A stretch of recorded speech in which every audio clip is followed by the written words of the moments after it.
बच्चों के दूध पर डाला जा रहा है डाका।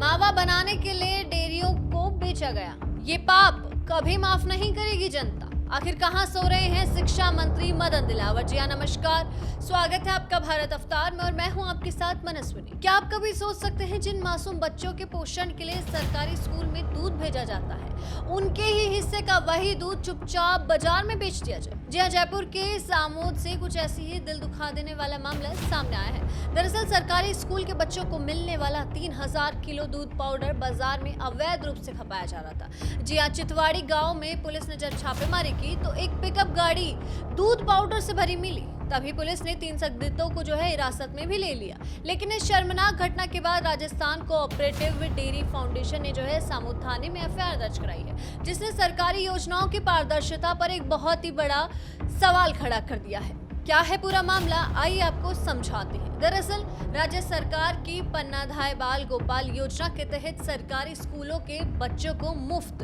दूध उपलब्ध कराया जाता है। लेकिन हैरानी की बात यह है कि इस साल अप्रैल के बाद से प्रदेश के कई स्कूलों में बच्चों को ये दूध मिल ही नहीं रहा था और दूसरी तरफ बच्चों के हिस्से का ये दूध है वो सरकारी दूध पाउडर चुपचाप काला बाजारी के जरिए बाहर भेजा जा रहा था। और ये तो कुछ नहीं, प्रारंभिक जांच में जो खुलासा हुआ है वो तो बेहद ही चिंताजनक है। पुलिस और शुरुआती पड़ताल में अंदेशा जताया गया कि ये दूध पाउडर स्कूलों में बच्चों तक बांटने के बजाय सीधे बाजार में मावा भट्टियों तक पहुंचाया जा रहा है, जहां इससे मावा तैयार किया जाएगा। और जिन लोगों को डेयरी से स्कूलों तक पाउडर पहुंचाने का ठेका मिला था, वही इस काले बाजारी में मिले हुए थे। वहीं अपराधियों की खुद की मावा फैक्ट्री भी बताई जा रही है, जो इस अवैध खेल के बड़े नेटवर्क की ओर इशारा करती है। और मैं आपको ये भी बता दूं कि जब्त किए गए पैकेट श्रीगंगानगर, भीलवाड़ा और जयपुर डेयरी के निर्माता बताए जा रहे हैं, जिससे ये सवाल उठता है कि सप्लाई चेन में आखिर इतनी बड़ी सेंध कैसे लग सकती है। ये घटना सीधे तौर पर प्रशासनिक तंत्र और सरकारी निगरानी व्यवस्था को कटघरे में खड़ा करती है। जब योजना के तहत स्कूलों में महीनों से दूध नहीं पहुंच रहा था, तो जिम्मेदार अधिकारियों को इसकी भनक आखिर कैसे नहीं लगी? क्या विभागीय अधिकारियों की मिलीभगत के बिना इतना बड़ा खेल इतने लंबे समय तक चल सकता है?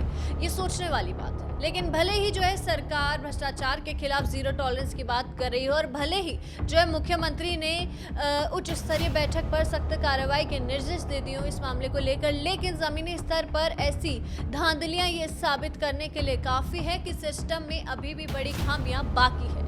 फिलहाल पुलिस इस पूरे गिरोह के नेटवर्क को खंगालने में जुटी है और उम्मीद की जा रही है कि पूछताछ के बाद इस अवैध कारोबार से जुड़े कई और बड़े चेहरे बेनकाब होंगे। आपको क्या लगता है, इस बड़ी धांधली में कौन कौन मिला हुआ हो सकता है?